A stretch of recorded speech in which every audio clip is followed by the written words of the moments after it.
Olá galera, tudo bem com vocês? Galera, a gente finalizou o nosso conteúdo, ok? Então o último conteúdo que a gente viu foi propriedades coligativas, né? A gente viu os 4 exemplos de propriedades: tonoscopia, ebulioscopia, crioscopia e osmocopia. Passei a atividade para vocês e agora a gente vai corrigir e resolver um pouco algumas questões de propriedades coligativas, ok? Então a gente começa com a correção das atividades do livro de vocês, página 346, aqui o livrinho de vocês, página 346, a questão 3 e questão 4, ok? Dessa parte de atividades. Então a gente vai corrigir agora essas duas questões e vamos comentar um pouco sobre elas. Trouxe aqui para vocês. A gente tem na questão 3 o seguinte esquema. Uma pessoa que vive em Fortaleza, Ceará, se muda para La Paz, na Bolívia, cidade situada a mais de 3.600 metros de altitude. Em qual das cidades a temperatura de ebulição da água é mais alta? Ok? Então, bora para esse esquema que estava no nosso slide da aula passada. Ok? O que é que a gente consegue observar? Cidades que estão a mais ao nível do mar, elas apresentam maior pressão. É só a gente observar o nível da pressão. Então, ó, essa linha de pressão se torna maior.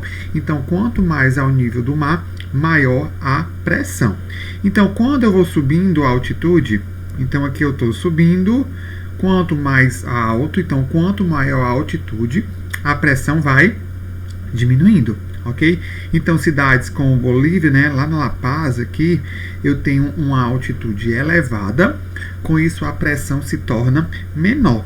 Ok? E o que é que acontece com o ponto de ebulição, a temperatura de ebulição? A água, né, a água pura lá embaixo, ela está fervendo, né, entrando em ebulição com a temperatura de 100 graus Celsius. Lá em cima, como a pressão é menor, a temperatura de ebulição se torna menor. Ok? Então ela vai ferver, ela vai entrar em ebulição, só que com a temperatura bem inferior. Ok? Então, quanto maior a altitude, menor a pressão. Se a pressão for menor, a temperatura de ebulição também ela se torna menor, ok? Então a resposta do nosso item A eu tenho: em qual das cidades a temperatura de ebulição da água é mais alta? Então em Fortaleza a temperatura de ebulição vai ser alta porque Fortaleza está ao nível do mar, ok? Por quê? Porque ela tem uma menor altitude. Menor altitude, maior pressão. Ok? E se a pressão for maior, a temperatura de ebulição ela também se torna maior. Tranquilo? Então vocês têm que ter noção dessa associação: pressão, temperatura e altitude. De novo, maior altitude, menor a pressão.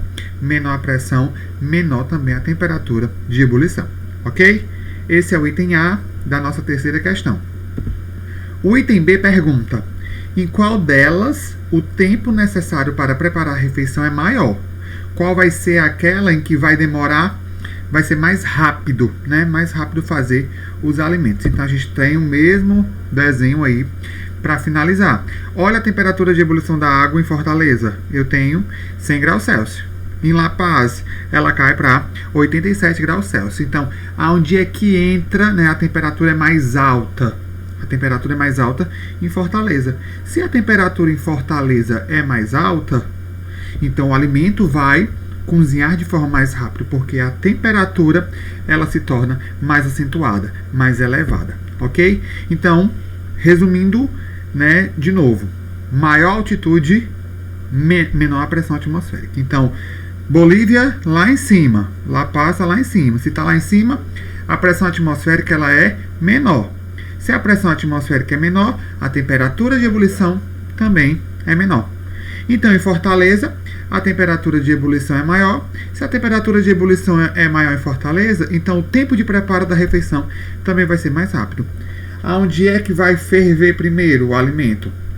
O alimento vai ferver primeiro lá em cima. Mas olha a temperatura em que ele vai ferver. Ele vai ferver com a temperatura bem inferior, ok? Então eu tenho uma panela com água em Fortaleza, uma panela com água em La Paz. Se eu colocar as duas ao mesmo tempo para ferver, lá vai ferver primeiro, mas a temperatura que vai ferver lá em cima, ela é menor do que a de baixo, ok? Então, o preparo do alimento vai ser maior em Fortaleza devido ao valor da temperatura de ebulição. Tranquilo? Então, terceira questão, a gente finaliza com esse detalhezinho aí. A quarta questão, no material de vocês tem um desenhozinho da panela de pressão. Aí a questão fala assim: em panelas de pressão, a água ferve a temperaturas superiores a 120 graus Celsius. Explique a razão de esse valor ser bem mais alto que os 100 graus Celsius. Que vantagem as panelas de pressão apresentam? Então, nós temos aí o esquema da panela de pressão. Dentro da panela de pressão, a pressão é maior ou é menor? Hein? Pensa, panela de pressão. Lá dentro, a pressão é muito menor. Se a pressão é menor, a temperatura de ebulição. Ok? Então, faça essa associação. Porque os alimentos numa panela de pressão, eles vêm cozinhar mais rápido. Porque a pressão é menor. Se a pressão é menor, então a temperatura ela é maior. Olha o esquema. Quanto menor a pressão atmosférica, menor a temperatura de ebulição. Com isso, nas panelas de pressão, os alimentos são cozidos mais rápido, diminuindo o tempo de preparo. Então, aí dentro da panela, eu tenho uma pressão menor. Se a pressão é menor, a temperatura de ebulição também é menor. Então, esse alimento vai cozinhar mais rápido. Ok?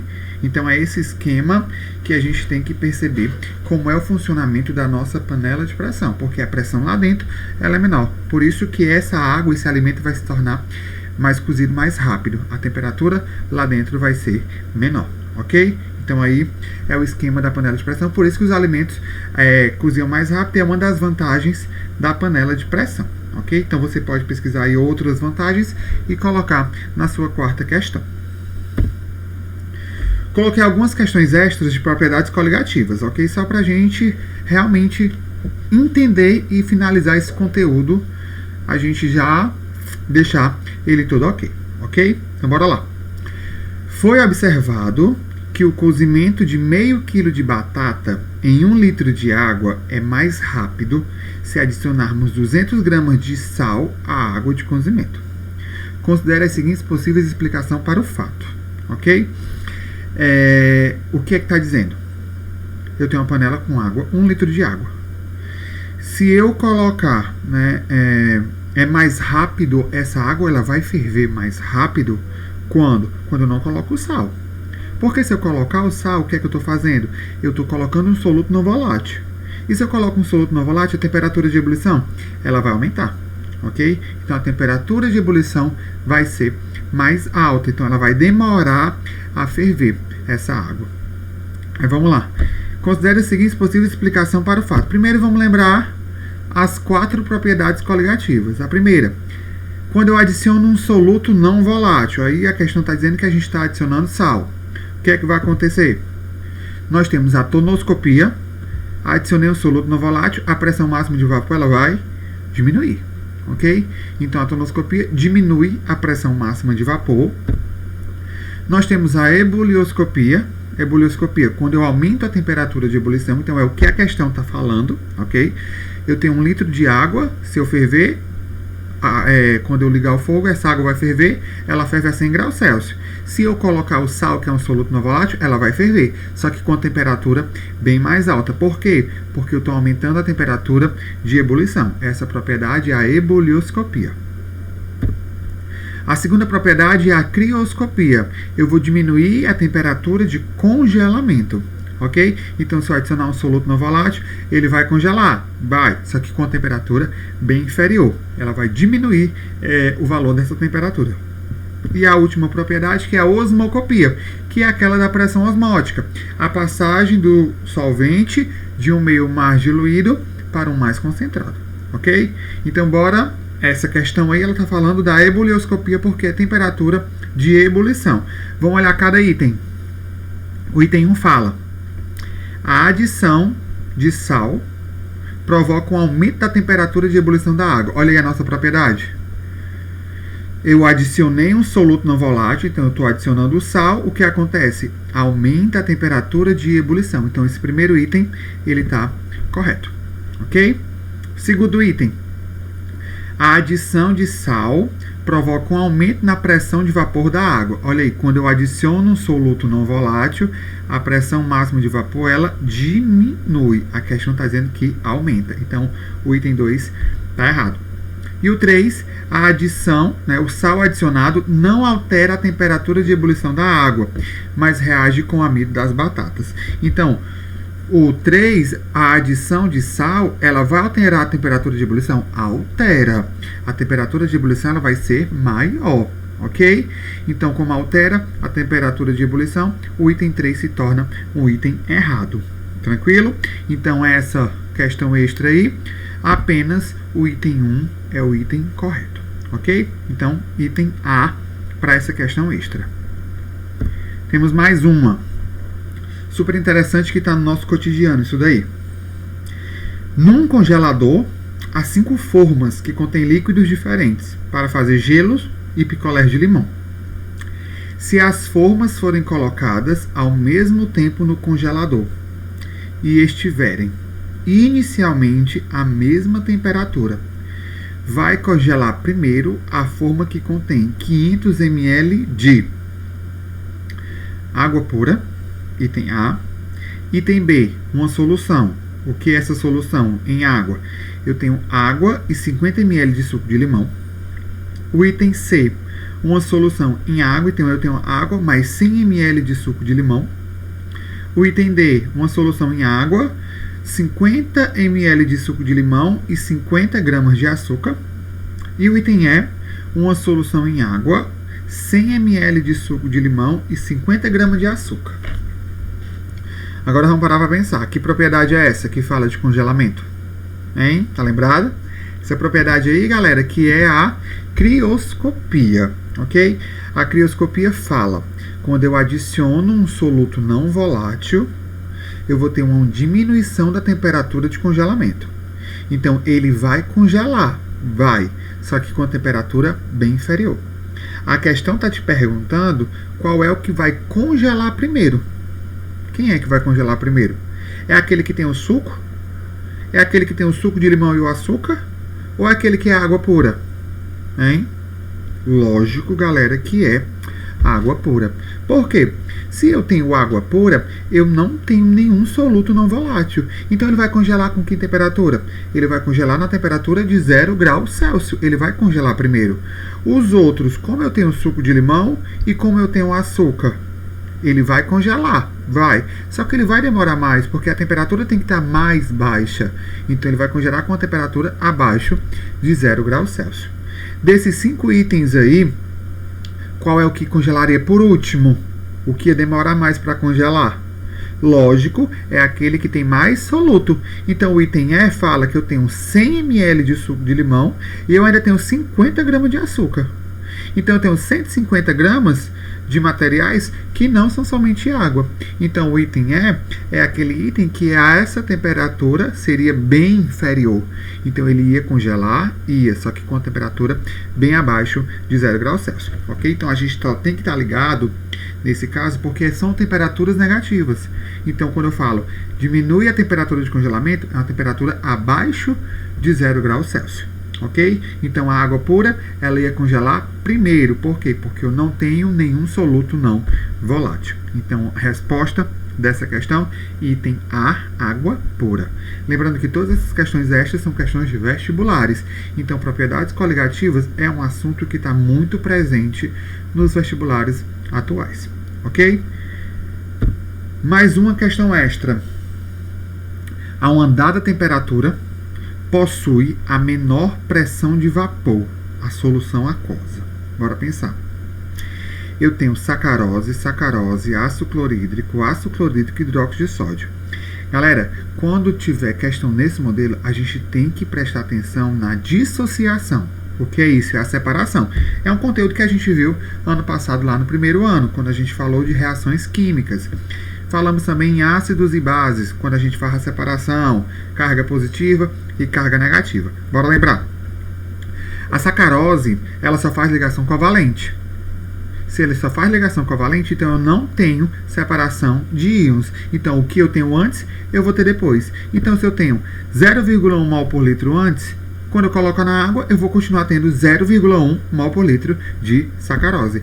Então, ligações covalentes, o que eu tenho antes, eu vou ter depois, ok?